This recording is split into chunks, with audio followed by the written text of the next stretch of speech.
Hey everyone, my name is Dhruv Patel and I am a student of BAMS at SMIS College in Gandhinagar.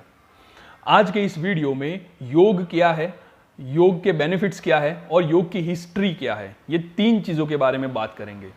शुरू करते हैं योग की basic information से। योग शब्द युज धातु से बना हुआ है और इस युज धातु का मतलब होता है टू जॉइन यानी जुड़ना, यानी योग शब्द का मतलब होता है यूनाइट या फिर वननेस। अब यहां पे कौन सी यूनिटी की बात की गई है, तो यहां पे इंडिविजुअल कॉन्शियसनेस की यूनिवर्सल कॉन्शियसनेस के साथ जुड़ने की बात की गई है। अब इंडिविजुअल कॉन्शियसनेस किसको कहते हैं, तो इंडिविजुअल कॉन्शियसनेस यानी आपकी आत्मन यानी आपकी आत्मा, और यूनिवर्सल कॉन्शियसनेस यानी ब्रह्मन। तो यहां पे आत्मन का ब्रह्मन के साथ जुड़ने की बात की गई है। आत्मन जब ब्रह्मन के साथ जुड़ता है तो उसको दूसरे शब्दों में मोक्ष भी कहा जाता है, इंग्लिश में उसे लिबरेशन कहा जाता है। हमारे स्क्रिप्चर्स के अनुसार योग की शुरुआत मोक्ष प्राप्ति के लिए ही हुई है। मोक्ष प्राप्ति ये योग की मेन प्रोडक्ट है, लेकिन अभी जो लोग हेल्थ को मेंटेन करने के लिए और फिटनेस के लिए योगा प्रैक्टिस करते हैं तो अच्छी हेल्थ का मिलना ये भी योगा की प्रोडक्ट है, लेकिन वो बाय प्रोडक्ट है। यानी योगा हमें अच्छी हेल्थ तो देता ही है, साथ ही साथ उसका एक अलग स्पिरिचुअल इंपॉर्टेंस भी है। अब योग ये एक सुपरफिशियल वर्ड हो गया, उसके अंदर बहुत सारे सब हेडिंग्स आते हैं जैसे कि प्राणायाम, आसन और बहुत सारे पोस्चर्स आते हैं योगा के। योगा के भी बहुत सारे टाइप्स होते हैं जैसे कि राज योग है, हठ योग है, अष्टांग योग है, ज्ञान योग है, कर्म योग है। ये तो सिर्फ कुछ एग्जाम्पल्स है, और भी बहुत सारे टाइप्स है योगा के। अब योग की हिस्ट्री के बारे में बात करते हैं। तो योग शब्द सबसे पहले ऋग्वेद में इंट्रोड्यूस हुआ। योगा का सबसे पुराना एविडेंस 3000 ईयर्स बिफोर क्रिस्ट पुराना इंडस वैली सिविलाइजेशन का मिला है। एक आर्कियोलॉजिकल एक्सकेवेशन के दरमियान एक फिगर मिली है जिसमें एक योगी मेडिटेशन के पोस्चर में बैठे हुए हैं। उसके बाद भी बहुत सारी जगह पे खोदकाम किया गया जहाँ पे अलग अलग योगा पोस्चर्स और अलग अलग आसन में बैठे हुए लोगों की प्रतिमाएं मिली। According to our scriptures lord Shiva को योग का फाउंडर माना जाता है। अब श्रीमद् भगवद गीता में भी योग शब्द का बहुत ही ज्यादा उपयोग किया गया है, जैसे कि ज्ञान योग, भक्ति योग, कर्म योग, और इसका एक अलग ही इंपॉर्टेंस है। लेकिन स्टेप बाय स्टेप और अच्छे फ्रेमवर्क के साथ अगर योगा का डिस्क्रिप्शन किसी ने दिया है तो वो है महर्षि पतंजलि। महर्षि पतंजलि ने अपने योग सूत्र ग्रंथ में अष्टांग योग का वर्णन किया है, जिसमें इन्होंने 8 अंग के बारे में बताया है। महर्षि पतंजलि ने योग की एक डेफिनेशन दी है जो है इस तरह से है कि योगस्तु चित्तवृत्ति निरोध। अब इस डेफिनेशन की डिटेल में हम नहीं जाएंगे, लेकिन शॉर्ट में अगर मैं आपको बताऊं तो इसका मतलब ये होता है कि अगर आप अपने माइंड को कंट्रोल कर सकते हैं और सही चीजों में लगा सकते हैं, सही चीजें मतलब जो चीजें आपके लिए भी बेनिफिशियल है और सोसाइटी के लिए भी बेनिफिशियल है, ऐसी चीजों में अपने माइंड को कंट्रोल मैनर में आप अगर लगा सकते हैं तो आप एक योगी है। अब महर्षि पतंजलि ने अपने अष्टांग योग में 8 अंगों का वर्णन किया गया है, जिनको फॉलो करके, ये 8 अंग को फॉलो करके आप अपने माइंड पे कंट्रोल पा सकते हैं और उनके अनुसार, महर्षि पतंजलि के अनुसार आप मोक्ष प्राप्ति भी कर सकते हैं। अब ये 8 अंग कुछ इस प्रकार से है: यम, नियम, आसन, प्राणायाम, प्रत्याहार, धारणा, ध्यान और समाधि। अब इन सब के डिटेल में हम नहीं जाएंगे, वीडियो बहुत लंबा हो जाएगा, इसीलिए हिस्ट्री में ही हम आगे बढ़ते हैं। स्वामी विवेकानंद और उनके गुरु रामकृष्ण परमहंस दोनों बहुत ही महान योगी थे।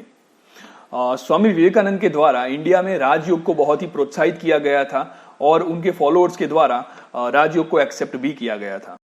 बहुत लंबे समय के लिए ये योग का आर्ट इंडिया में ही रहा, लेकिन 1934 में कृष्णमाचार्य और उनके साथियों ने हठ योग पे बहुत काम किया। ये हठ योग 11th और 12th सेंचुरी में इंडिया में बहुत ही फेमस था। कृष्णम आचार्य के फॉलोअर्स ने ही योग को वेस्टर्न कंट्रीज में इंट्रोड्यूस किया और आज इंडिया का ये आर्ट वर्ल्ड ने एक्सेप्ट किया हुआ है। अभी प्रेजेंट टाइम में हेल्थ को मेंटेन करने के लिए और कुछ कंडीशन में कुछ डिसीज को क्योर करने के लिए एज ए ट्रीटमेंट भी योगा का इस्तेमाल किया जाता है, यूज किया जाता है। अब योगा के बेनिफिट्स के बारे में बात करते हैं। तो योगा से हमारी माइंडफुलनेस इंक्रीज होती है। माइंडफुलनेस यानी कि आपका प्रेजेंट में रहना, आपने अक्सर देखा होगा, खुद भी फील किया होगा कि अगर हम कहीं पे बैठे हैं तो या फिर हम पास्ट में जीते हैं या फ्यूचर में जीते हैं, मतलब अपने प्रेजेंट के टाइम में हम अवेयर नहीं होते ज्यादा। तो ये क्वालिटी आप बिल्डअप कर सकते हैं, आप प्रेजेंट में अवेयर रहने की क्वालिटी गेन कर सकते हैं। योगा से फोकस भी बढ़ता है। अकॉर्डिंग टू स्पिरिचुअलिज्म, योग हमारी थिंकिंग पैटर्न और एक्शन के बीच के डिस्टेंस को कम करता है। यानी हमें सही और गलत चीजों के बारे में पता है, फिर भी हम अपने एक्शन के थ्रू हर बार सही चीजों को प्रमोट नहीं करते। जैसे कि स्मोकिंग करना वो हमारी हेल्थ के लिए हार्मफुल होता है, ये हमें पता है, फिर भी बहुत सारे लोग ये जानते हुए भी स्मोकिंग करते ही है। तो ये इग्नोरेंस के कारण होता है। एक तो अपने बॉडी के प्रति इग्नोरेंस, और सेकंड हम अनकॉन्शियसली ऐसी चीजों को इग्नोर करते हैं just for the instant pleaser. तो रेगुलर योगा प्रैक्टिस करने से आप ये इग्नोरेंस कम कर सकते हैं। आप रेगुलर योगा प्रैक्टिस करने से अपने बॉडी के प्रति अवेयर बनते हैं, अवेयर हो सकते हैं। अब योगा हमारी हेल्थ को कैसे मेंटेन रखता है और कई बार कई डिसीज की ट्रीटमेंट में कैसे इस्तेमाल किया जाता है, इसमें मॉडर्न साइंस पे बहुत सारे रिसर्चेस होते हैं। रेगुलर योगा प्रैक्टिस करने से हमारा मेंटल स्ट्रेस कम होता है। हमारे बॉडी में मेंटल स्ट्रेस के लिए एक हार्मोन रिस्पॉन्सिबल होता है जिसका नाम है कॉर्टिसोल। अब रेगुलर योगा प्रैक्टिस इस कॉर्टिसोल के लेवल को कंट्रोल करती है और हमारा स्ट्रेस कम होता है। योगा से डिप्रेशन और स्ट्रेस के सिम्टम्स भी कम होते हैं। एक रिसर्च हुआ था जिसमें 64 वुमेन को लिया गया जिनको पोस्ट ट्रॉमेटिक स्ट्रेस डिसऑर्डर था। इस पोस्ट ट्रॉमेटिक स्ट्रेस डिसऑर्डर में क्या होता है कि एक मेंटल ट्रॉमा हो जाता है पेशेंट को कोई बुरा इंसिडेंट देखने की वजह से।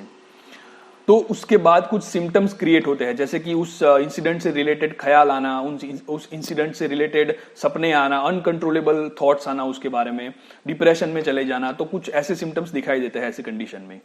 तो ऐसे डिसऑर्डर वाली 64 वुमेन को लिया गया और उनको 10 वीक्स तक योगा प्रैक्टिस करवाई गई। आफ्टर 10 वीक्स जब एग्जामिन किया गया उनको, तो इन 64 वुमेन में से 33 वुमेन्स के सिम्टम्स बहुत हद तक कम हुए थे और उनमें 33 में से भी कुछ वुमेन्स तो कंप्लीटली क्योर हो चुकी थी। प्राणायाम को रेगुलर प्रैक्टिस करने से आपके लंग्स की ब्रीदिंग कैपेसिटी इंक्रीज होती है। योगा आपके ब्लड प्रेशर को कम करने में भी हेल्पफुल रहता है और आपके हार्ट की हेल्थ के लिए भी बहुत ही बेनिफिशियल है। ऑस्टियोआर्थराइटिस और कार्पेल टनल सिंड्रोम जैसी कंडीशन में क्रॉनिक पेन रहता है। क्रॉनिक पेन यानी कि लंबे समय के लिए पेन रहता है, तो योगा ऐसे पेन को कम करने के लिए बहुत ही हेल्पफुल रहता है। योगा हमारी नींद की क्वालिटी को बढ़ाता है। योगा से हमारे बॉडी में मेलेटोनिन हार्मोन नॉर्मल लेवल तक इंक्रीज होता है। नींद ना आने के कुछ रीजंस है, जैसे कि क्रॉनिक पेन अगर है, स्ट्रेस है, एंजाइटी है, डिप्रेशन है, तो ऐसे कंडीशन को योगा से हम दूर कर सकते हैं और इनडायरेक्टली अच्छी नींद लेने में योगा हेल्प करता है हमें। योगा से हमारे बॉडी का बैलेंस और हमारे मसल्स की फ्लेक्सिबिलिटी इंक्रीज होती है। कई बार हमें बॉडी में स्टिफनेस हो जाती है, तो अगर रेगुलर योगा प्रैक्टिस करते हैं तो इससे आपके मसल्स की फ्लेक्सिबिलिटी इंक्रीज होती है और इसके कारण स्टिफनेस का आना कम हो जाता है। सूर्य नमस्कार एक योगा की ऐसी पैटर्न है जिससे पूरे बॉडी को बेनिफिट होता है। सूर्य नमस्कार से आपके बॉडी की स्ट्रेंथ बढ़ती है। योगा के और भी कई बेनिफिट्स है, लेकिन मेन जो बेनिफिट्स है वो मैंने आपको बता दिए। तो आज का वीडियो यही तक था। अगर आपको ये वीडियो बेनिफिशियल लगा है तो इसको शेयर कीजिए। Thank you for listening me. धन्यवाद।